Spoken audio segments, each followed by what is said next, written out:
हर हर महादेव। आज श्रवण करेंगे 12 ज्योतिर्लिंगों में 5वें ज्योतिर्लिंग केदारनाथ की कथा। मद महेश्वर तुंग ईश्वर रुद्र कल्पगान महेश्वरम पंचधन्य विशाल आलय जय केदार नमाम्यहम्। शिव दिगंबर भस्मधारी अर्धचंद्र विभूषितम शीश गंगा कंठ पड़िपति जय केदार नमाम्यहम्।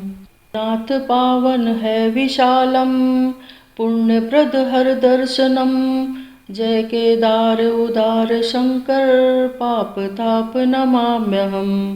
केदारनाथ धाम, जहाँ के दर्शन मात्र से स्वर्ग की प्राप्ति होती है। 4 धाम यात्रा में एक धाम है केदारनाथ धाम। 4 धाम यात्रा में एक दूसरे धाम रामेश्वरम धाम के सीध में स्थित है केदारनाथ धाम। ये धाम समुद्र तल से 3584 मीटर ऊंचाई पर स्थित है। केदारनाथ धाम के मंदिर के एक तरफ 22,000 फुट ऊंचा केदार, दूसरी तरफ 21,600 फुट ऊंचा खरचकुंड, तीसरी तरफ 22,700 फुट ऊंचा भारत कुंड का पहाड़ है। इसके पीछे मंदाकिनी, मधुगंगा, क्षीरगंगा, सरस्वती, स्वर्णगौरी नदियां बहती हैं। इन नदियों में अलकनंदा की सहायक नदी मंदाकिनी आज भी पूरे वेग के साथ बहती है। यहाँ पर विष्णु के अवतार नर और नारायण नामक पहाड़ हैं। नर और नारायण की तपोभूमि है केदार पर्वत। केदारनाथ मंदिर का निर्माण भूरे रंग के पत्थरों को जोड़कर किया गया है। 6 फीट ऊंचे एक पत्थर के ऊपर बने इस मंदिर की ऊंचाई 85 फीट है। 80 फीट की चौड़ाई में बने इस मंदिर की दीवारें 12 फीट मोटी हैं। ये 4 स्तंभों में बना यह मंदिर बहुत मजबूत है। जिन पत्थरों से इसका निर्माण हुआ है उन पत्थरों की पहचान आज तक नहीं हो पाई कि ये पत्थर इतनी ऊंचाई तक आखिर कहाँ से लाए गए हैं। 7वीं सदी में लिखे स्कंद पुराण में इसका उल्लेख मिलता है। तो आइए जानते हैं इस मंदिर की पौराणिक कथा के बारे में। स्कंद पुराण के अनुसार पौराणिक कथा कुछ इस प्रकार है। एक दैत्य ने तपस्या कर भगवान शिव को प्रसन्न कर लिया। जब भगवान भोलेनाथ ने वरदान मांगने को कहा तो उस राक्षस ने सदा सदा के लिए अमर होने का वरदान मांगा। भगवान शिव ने कहा कुछ और मांगो, अमरत्व का वरदान नहीं मिलेगा। तब उसने कहा कि मुझे सदा विजयी होने का वरदान दो, मुझे सहस्त्र कवच दीजिए। वो सहस्त्र कवच ऐसे होने चाहिए कि सहस्त्र वर्षों तक युद्ध करने पर एक कवच टूटे। अब महादेव को ये वरदान देना पड़ा। सहस्त्र कवच असुर अजेय हो गया और ऋषि मुनियों को प्रताड़ित करने लगा। सभी ऋषिगण भगवान विष्णु से इस राक्षस का वध करने के लिए विनती करने लगे।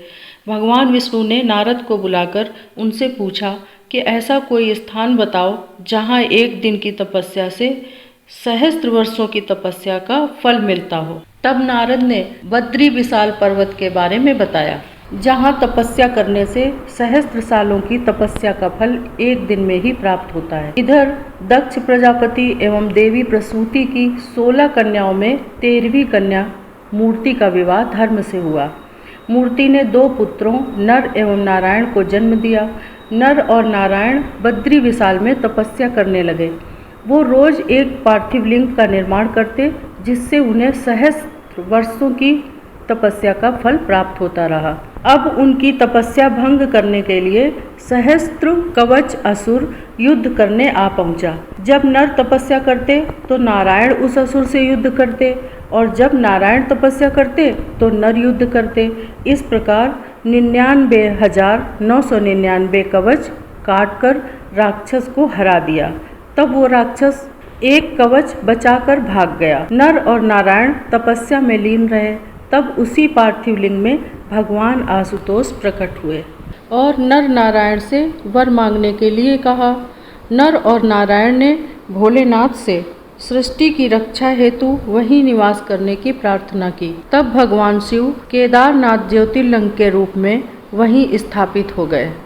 इन नर और नारायण ने द्वापर युग में कृष्ण और अर्जुन बनकर जन्म लिया और राक्षस ने कर्ण के रूप में जन्म लिया और उनके बीच में फिर से युद्ध हुआ।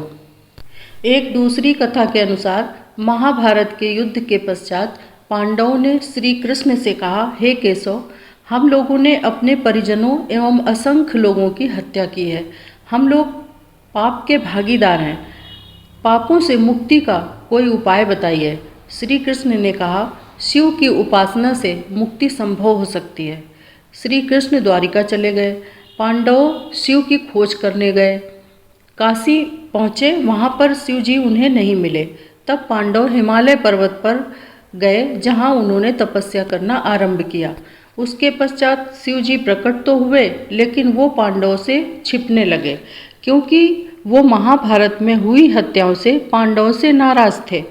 तब पांडव शिव जी के पीछे गए। फिर शिव जी वृषभ बनकर भागने लगे, तो भीम ने उस वृषभ की पूंछ पकड़ ली। वृषभ ने अपना सिर बर्फ के अंदर कर लिया। तब पांडवों को ज्ञात हुआ कि कदाचित वो शिव ही थे। वृषभ रूप में भगवान शिव को भीम ने पहचान लिया। भीम वृषभ की पूंछ अपनी ओर घसीटने लगे, तो उस बैल का सिर धड़ से अलग हो गया और उस वृषभ के धड़ में शिव प्रकट हुए। तब भगवान भोलेनाथ ने पांडवों को पापों से मुक्त कर स्वर्ग का मार्ग बताया। उसके बाद वहीं प्रतिष्ठापित हो गए, जो केदारनाथ ज्योतिर्लिंग के रूप में आज भी विराजमान है, जो वृषभ की पीठ के पिंडी रूप में है। भगवान शिव त्रिकोण शिव के रूप में विद्यमान है। उनका सिर नेपाल में पशुपतिनाथ के रूप में विद्यमान है। मान्यता है, पशुपतिनाथ के दर्शन के बिना केदारनाथ के दर्शन अधूरे माने जाते हैं। उस वृषभ रूपी शिव की भुजाएं तुंगनाथ में, मुंह रुद्रनाथ में, नाभि मद्महेश्वर, जटा कल्पेश्वर में स्थापित है। इन्हें पंच केदार कहा जाता है। 3500 ईसा पूर्व महाभारत के काल में इस मंदिर के निर्माण के तथ्य मिलते हैं। उसी समय के पत्थर एवं पिंडी के आकार के शिवलिंग का पत्थर भी महाभारत के काल का माना गया है। पांडवों ने मंदिर का भव्य रूप में निर्माण करवाया था, जिसका जीर्णोद्धार पांडवों के पोते परीक्षित के बेटे जन्मेजय ने करवाया था। इसके बाद जगत गुरु आदि शंकराचार्य ने इसका जीर्णोद्धार कराया। केदारनाथ मंदिर कार्तिक पूर्णिमा के दूसरे दिन से 6 महीने के लिए बंद कर दिया जाता है और मंदिर में दीप प्रज्वलित रहता है। 6 महीने के बाद मंदिर के कपाट खुलने पर दीप जलता हुआ मिलता है। इन 6 महीनों में कोई भी इस मंदिर के आसपास नहीं जाता। कार्तिक मास की पूर्णिमा तिथि से बैसाख मास की तृतीया को मंदिर खोला जाता है। मान्यता है कि 6 महीने तक देवतागण शिव की पूजा करते हैं और दीप प्रज्वलित रखते हैं।